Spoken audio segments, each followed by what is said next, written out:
Bonsoir Kirou. Donc on se retrouve pour la fin du Hammer Time, c'est ça hein. Apparemment on doit faire le mot de la fin, Greg, ça à deux. Donc Kirou, vas-y, balance tes questions, on est prêt. Donc qu'est-ce qu'on retient de la deuxième édition du Hammer Time? C'est moi qui commence. Alors, je pense que je vais quand même retenir le masque, parce que c'était pas facile à porter. Ça me heurtait pas mal de contraintes. À côté de ça, c'est quand même un super plaisir de voir les gens venir et prendre leur, je vais pas dire leur pied, hein, parce que c'est quand même de prendre vraiment beaucoup de plaisir malgré le masque. Donc ça, c'est quand même un truc vraiment cool. Personne n'a rechigné sur toutes les trucs qu'on a dû mettre en place pour la pandémie. Du coup, ouais, non, c'est la bonne humeur des personnes que je vais retenir pour cette année, je pense. Une note positive pour l'édition. Ce que je retiendrai, c'est qu'on a vaincu l'adversité et que malgré les conditions difficiles, c'est vrai, je suis pas le seul à y avoir cru parce que preuve en est, on était quand même sur une belle mobilisation associative et qui, moi, même sous Covid, aujourd'hui, me fait déjà me projeter en fait sur la suite.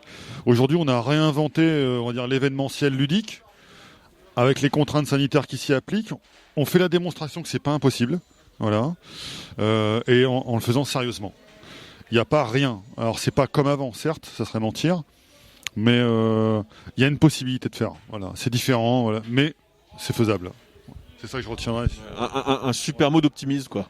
Ouais. Ce qui est possible. Voilà, je me dis, il y a une faisabilité, il y a des contraintes qui sont vues comme insurmontables. Il y a des contraintes budgétaires, il y a une prise de risque aussi pour les assos, mais elle est mesurée et puis elle est pondérée par le fait que les associations, voilà, on risque. Bon, après, il faut une enveloppe budgétaire évidemment, mais avec des partenaires commerciaux bien léchés, bien réfléchis, il y a quand même possibilité de faire peut-être des événements plus petits. Il faut réinventer, quoi. Voilà, il faut incuber quelque chose d'autre et peut-être redémarrer de zéro, même pour les grosses structures. Voilà. On refait du local, du bio, quoi. Donc multiplier les petits événements plutôt que des grosses machines, quoi. Voilà. Alors la question, est-ce qu'il y aura un Hammer Time 3? Bon là je vais laisser Greg y répondre quand même, parce que c'est quand même lui l'architecte du Hammer Time. Il y aura un Hammer Time 3, la sous-question c'est quand?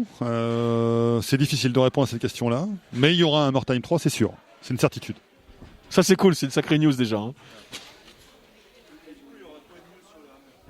Donc quoi de mieux sur la Hammer Time 3? Alors déjà, on met quand même la barre super haut hein, avec le 2. Donc ouais, qu'est-ce qu'il y aura de mieux pour le 3 tu crois? Une exclue peut-être? Alors je promets rien, mais je peux déjà annoncer le cap, ce qui est déjà une belle aventure. Attends. Excuse-moi, je te coupe un petit peu. On va reparler déjà de ce qu'il y a de mieux sur le 2 par rapport au 1. C'est quand même cool, hein. Déjà, ouais. Moi, il y a des trucs que j'ai bien aimé, donc c'était les goodies. On a eu beaucoup de goodies, beaucoup de souvenirs pour les spectateurs. On avait eu des retours en fait qui disaient que ouais, ce serait bien d'avoir des trucs à ramener à la maison pour s'en souvenir et tout ça. Donc on a fait ces trucs-là. On a maximisé aussi les démos jouables, parce que c'était vraiment ce qui a été là.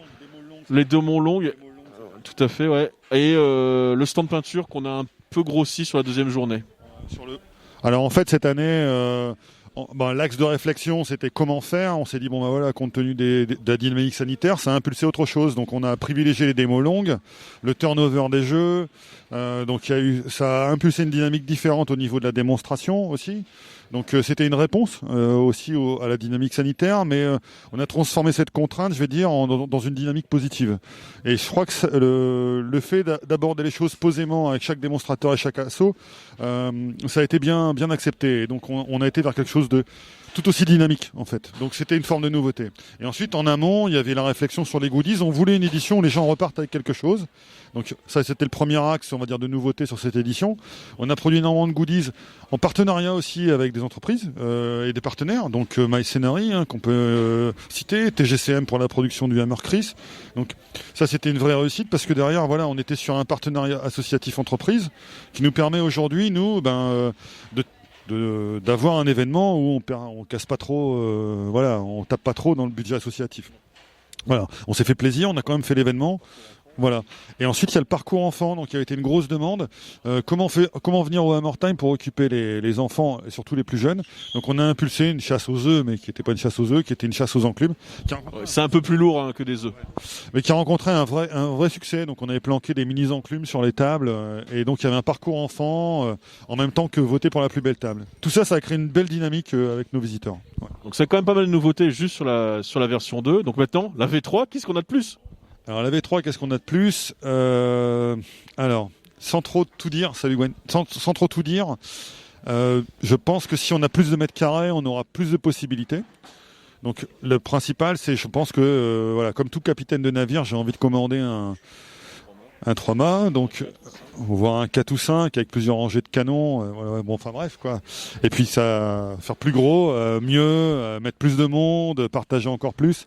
Donc je veux dire que je suis plus sur une réflexion aujourd'hui de comment créer un volume d'appel, un appel d'air, que de savoir comment je vais le remplir, parce que j'ai la sensation que cette seconde édition va impulser quelque chose d'extrêmement fort, comme la première l'a fait pour celle-ci, où on va avoir un effet de masse en fait. C'est-à-dire qu'on va avoir un appel associatif dans un rayonnement plus large, et donc mécaniquement plus de démonstrateurs, plus de démos.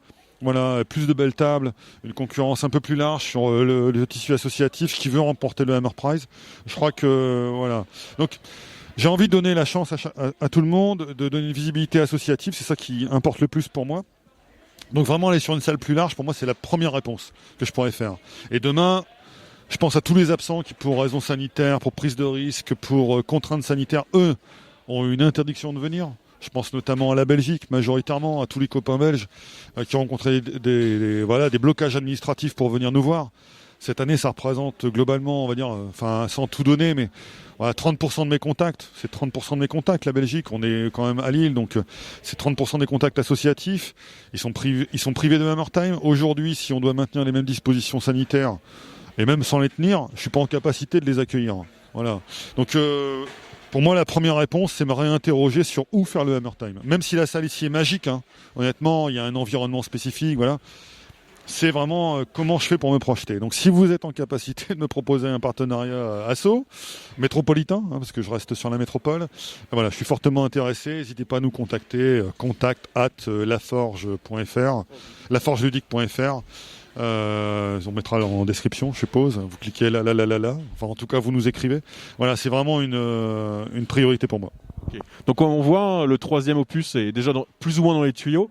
Hein, et le but du jeu, donc ouais, c'est partir peut-être un peu plus grand et garder toujours l'ambiance conviviale qu'on a eue. On va pas passer sur une foire commerciale, on va rester Hammer Time dans l'esprit. On va jouer, on va se marrer, ça va être cool avec les copains.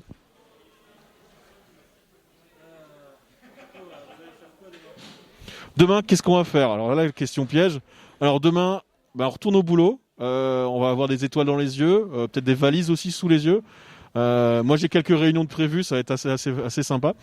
Mais ouais, c'est boulot. Hein, pour moi, le boulot dès demain. Ouais. Moi, demain matin, Hammer Time. On termine les réunions avec les brasseurs, toute la logistique, restitution des clés. Donc voilà, tout cet aspect logistique, on va dire back événement en fait, donc qui sera finalisé globalement vers 11h. Donc restitution de matériel, inventaire et autres. Donc pour tomber dans le détail, hein, donc de la logistique au matin, et puis on attaque le taf à 14h. Donc et la chance pour lui, ça continue encore demain matin.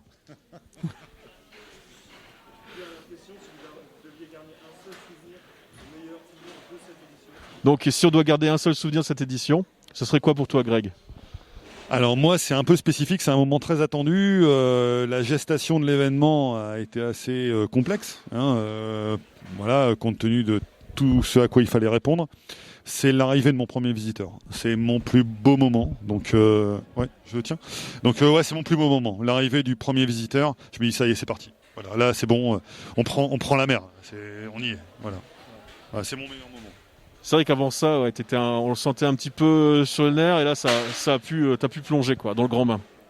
Moi, de mon côté, ouais, c'est dur. En fait, il faut savoir que Greg a eu beaucoup de stress à gérer. Et je pense que le plus grand, ça va peut-être se voir sur les vidéos, hein, mais les remerciements que je t'ai fait, voilà, vache, c'était Là, j'ai encore du mal. Ces remerciements pour toutes les dernières semaines et pour tout le boulot que tu as fait. Et franchement, ouais, les applaudissements que tu as reçus que de tout le monde et la banane qu'on voyait au travers des masques, hein, la banane masquée, comme on a appelé ça. La banane masquée de tout le monde, ça, c'est... Ça, ouais, voilà, c'était vraiment cool. Le mot de la fin, je vais répéter ce que je dis assez souvent, il n'y a pas de bons capitaines sans bons équipages. Donc merci à tous les gars qui ont participé, gars et filles, hein, parce qu'on a aussi pas mal de nanas. Mais merci à vous tous, parce que sans vous, il n'y a rien qui se fait. Donc merci à tous les bénévoles qui sont mobilisés sur cet événement. Sans vous, c'est infaisable de faire un Hammer Time. J'ai beau être, voilà, comme on me le dit aujourd'hui, j'étais très satisfait de l'entendre, mais tout seul, j'irai pas très loin. Voilà, merci à vous tous. Voilà. Merci et puis à bientôt du coup.